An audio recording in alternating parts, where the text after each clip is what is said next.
y'all, welcome or welcome back to my channel. My name is Taya and this is Taya's Turning Pages.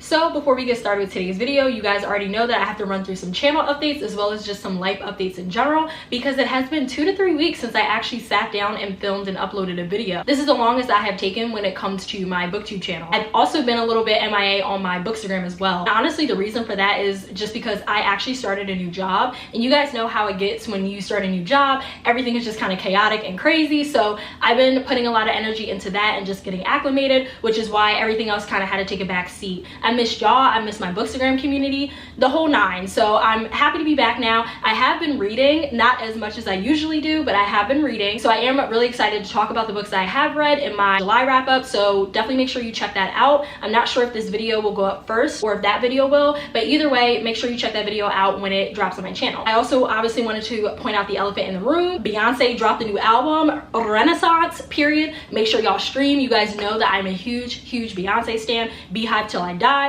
So make sure y'all stream because the album is just, it's good. Like I can't even get into my full thoughts, and I won't here because this is obviously about books, but just make sure y'all stream the album because it's amazing. It makes you want to get up, it makes you want to dance and just bust a move. So yeah, stream Renaissance. Okay, and now moving on to the main channel update, I just wanted to quickly call out and say that I will be participating in my first ever live show here on Booktube, guys, and I'm so excited. This will be a reading wrap up live show where myself as well as the host, and I will talk about the host in a second, as well as a few other Booktube girlies on here, will just discuss the books that we read for the month of August and just have, you know, a nice little cute discussion with each other, as well as just anybody who is in the live chat. So the host is actually one of my Booktube buddies, Gwen from Gwen and Lynn Kessinger here on Booktube. I'm sure you guys know who Gwen is. I talked about her a few times in my videos. Hey Gwen, if you're watching.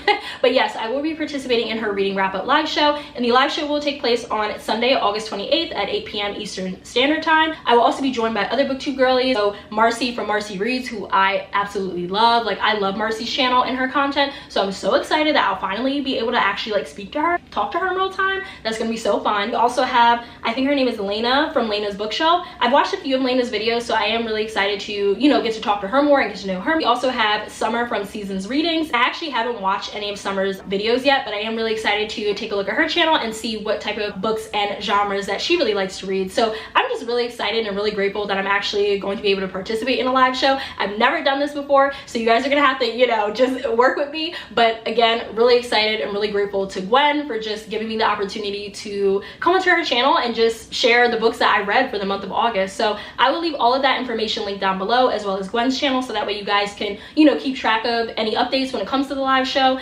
and just tune in because it's gonna be a great time. It's gonna be fun, and we're gonna get into all the good books, like good and bad. So yeah, I hope you guys are able to join. Okay, so now with all of those updates out of the way, let's get started. First book that I wanted to talk about here is actually a book that I'm already reading, and I'm actually almost done, but the book that I'm talking about is We Were Never Here by Andrea Bartz. So I actually mentioned this book in my recent book haul and book shopping with me video. I will leave that linked up above or down below, so make sure you check it out if you haven't already. But I did pick this book up recently, and I've always wanted to read it, but I finally got the opportunity to pick it up when I went book shopping, and y'all, I'm loving this book. Like, spoiler alert, I'm already loving it, and it's just really interesting because this book is rated pretty low on Goodreads, and you guys know I always end up loving books that nobody else usually likes, and I don't know why that is. I don't know where the disconnect is, but like I'm one of the few that I think is going to end up rating this a 4 or a 4.5 out of 5 stars because it's so interesting and so nail-biting, and it's just keeping me on the edge of my seat, and I just can't wait to read and find out more. Once I'm done filming, I'm gonna get back into this and probably finish it today. I'm actually gonna just read the synopsis for this book because it is a thriller and I don't want to spoil anything, and if I was to give my own synopsis for this or put this into my own words, we would be here all day. So on the back here it says, your best friend killed a man. Now she needs your help again. Emily is having a time of her life with her friend Kristen in the stunning mountains of Chile until she enters her hotel suite to find it covered in blood. Kristen claims that the cute backpacker she brought to their room attacked her, and she had no choice but to kill him in self-defense. Panicked, Emily helps her hide the body, but as the walls close in on their cover-up, she wonders if they can truly outrun their dark secrets, and if she can really trust her closest friend. After all, this isn't the first time one of their trips has ended in bloodshed. This is a perfect synopsis, honestly, and it truly does encapsulate the essence and the plot of the book, of course. But I'm loving it so far. It is nail-biting, it's gripping, and my anxiety is through the roof every single time I turn the page. So I'm really confused as to why people rated this so low. I'm obviously gonna have to probably wait until I get to the end to truly like form my thoughts and see why people didn't really care for this book. But either way, I'm here for it. And if I do end up giving this a high rating, I definitely will be checking out more books by Andrea Bartz, because this one, talk about a banger. We got a toxic friendship, we got murder, we got secrets and lies. Like, oh, it's giving. So yeah, can't wait to get further into this book. The next book that I wanted to talk about is another book that I'm actually reading in tandem with We Were Never Here, and it is Blockshot by Kennedy Ryan. So this is actually the special edition cover of the Hoop series. I don't think I actually ever showed you guys these covers of this series before, which I apologize. It took a while for this to get to me, but I do have it now, and I just love the cover art of this book. It is so much better than the original covers. Like, the illustrations are just absolutely stunning,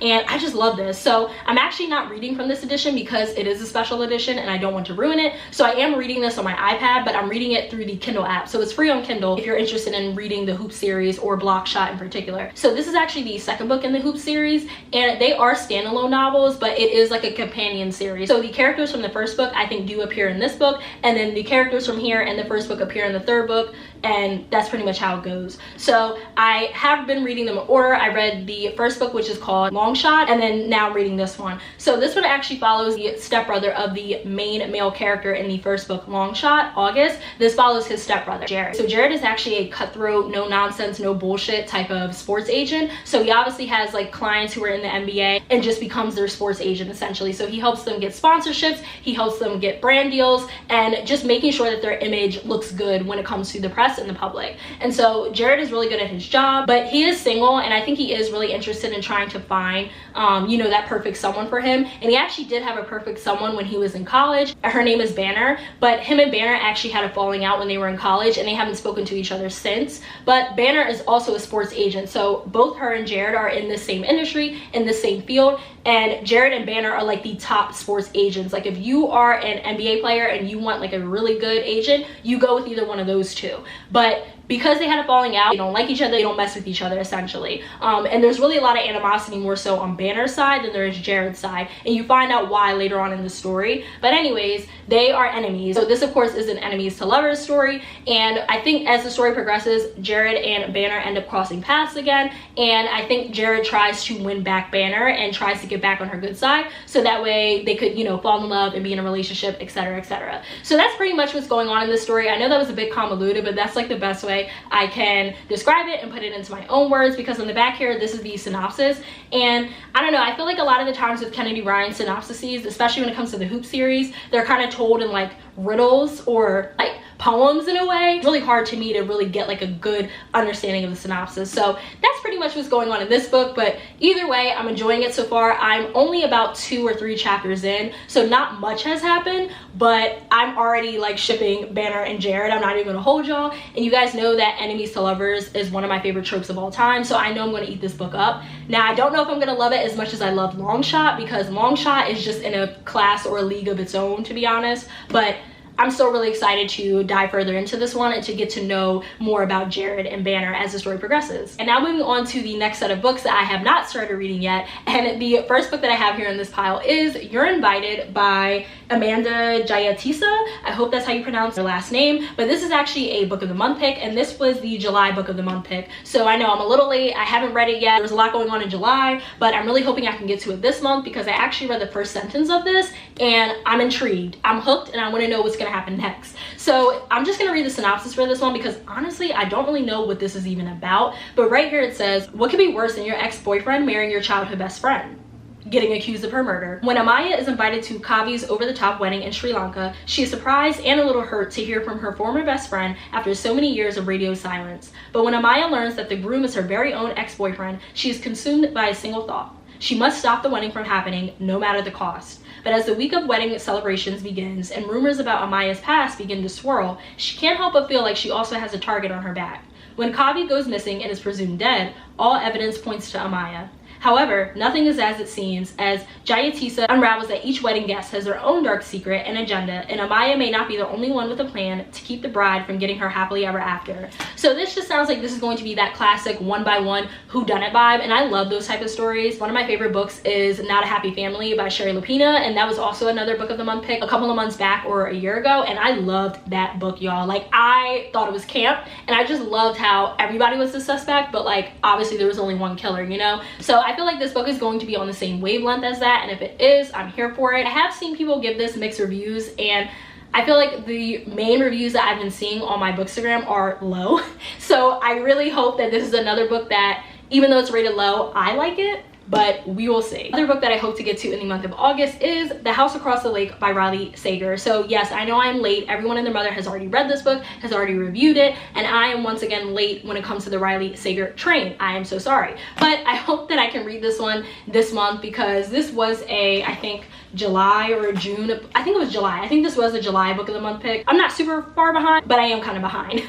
So the only things that I know about this story is that this does follow a young woman who I think lives in this cabin across the lake, and she actually has, I think, like binoculars or whatever, and she usually like spies on or just kind of people watches her neighbors that are across the lake. So one night when she's like kind of spying on them, something bad happens, I think, to the wife that lives in that lake house, and she essentially, I think, witnesses a murder. Now I think you follow her on the journey of her trying to figure out if she's going to, you know, report this, or she's going to try to go over there and solve the case herself, etc., etc. I feel like we kind of seen this plot before. I feel like there is a story that literally follows the same plot or something very similar to it. I can't remember what the name of it is. The Woman in Cabin 10, The Girl on the Train, something like that. But I'm so excited to read this one because I really do like Riley Sager, even though I've only read one of his books. I really liked that book. It was Survive the Night, for those of you who do not know. But yeah, I am really excited to dive into this one and to see what this book is giving. I'm not gonna lie, I have seen really low reviews on this book, but I've said before, I think Riley Sager is one of those authors that you either really like his books or you just don't. There's no in between, because he has a lot of stans, but he also has a lot of people that just genuinely do not like his writing style, and that's okay. We don't all like the same thing. So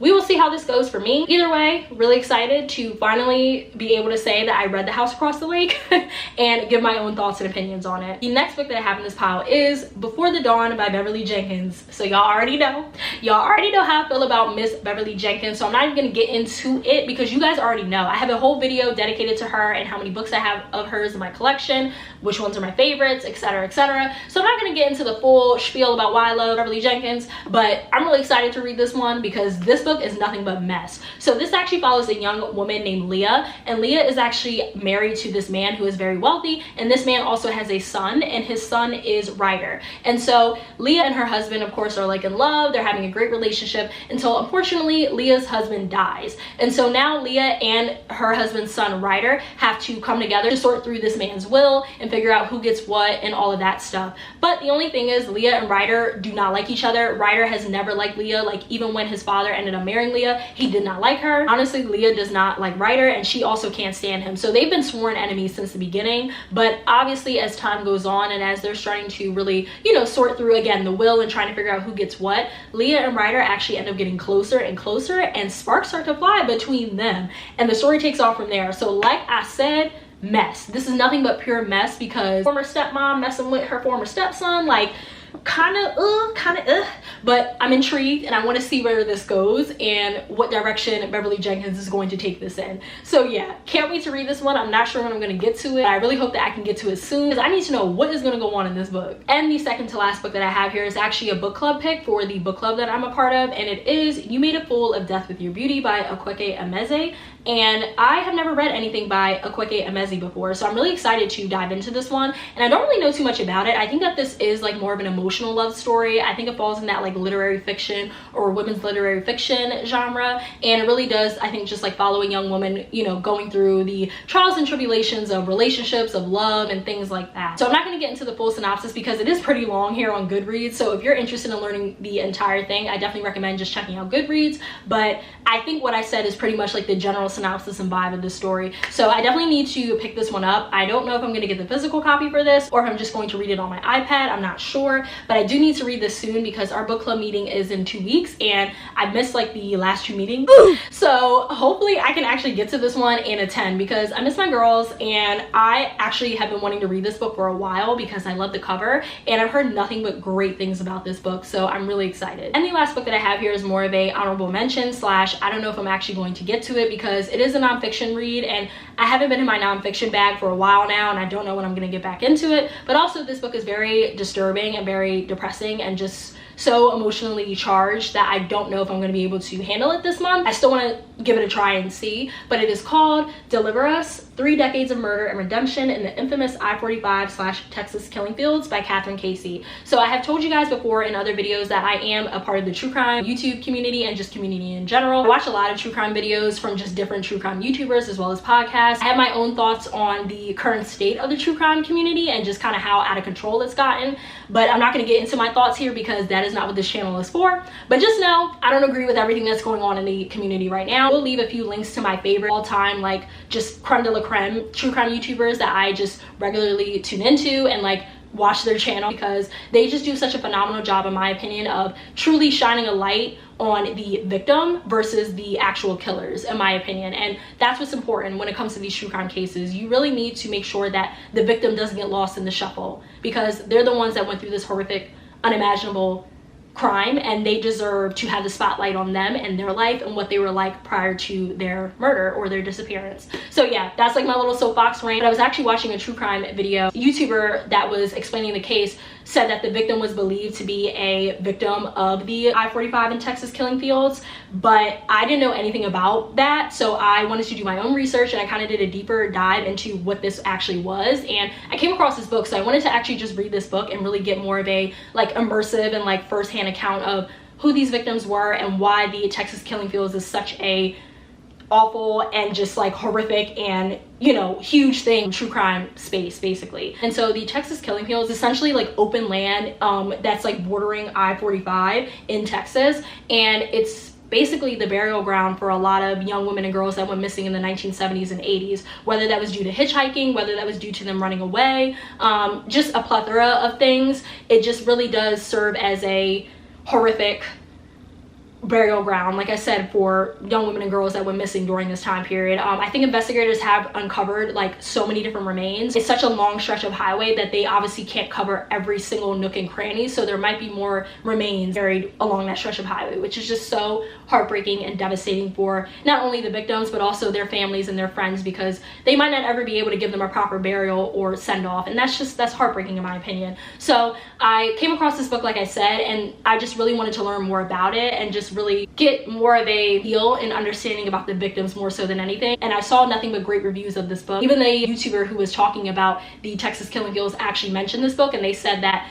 it gave them so much information. It really did a good job at talking about the victims and what they were like and talking about their life prior to them going missing or ending up deceased. I really wanted to read this, and I really want to read more like true crime nonfiction books, just because that's really where my interest lies. We'll definitely try to read this, but I don't really know if it's going to go the way that I want it to, but we will see. All right, y'all, and those are all of the books that I hope to get to in the month of August. Now keep in mind that this is a very loose TBR with the exception of 2 books that I'm already reading. So We Were Never Here and Blockshot. With the exception of those 2, I don't really know if the rest of these books are going to get read or if I'm going to swap them out for other books. You guys would just have to wait and see until the August 28th 8 p.m. reading wrap up live show on Gwen's channel. That is when you will know and I will know what books I actually read for the month of August. So definitely make sure you guys tune into that, because like I said, it's going to be a good time. It's going to be a fun time. We're just going to have a ball talking about all of the books that we have read, and it's always so cool to see what other people read and where their, you know, reading interest lies versus yours. So yeah, I'm just really excited. But I will leave all of that information linked down below. Like I said, hope you guys enjoyed this video. Definitely make sure you like, comment, and subscribe. It really helps me and my channel out.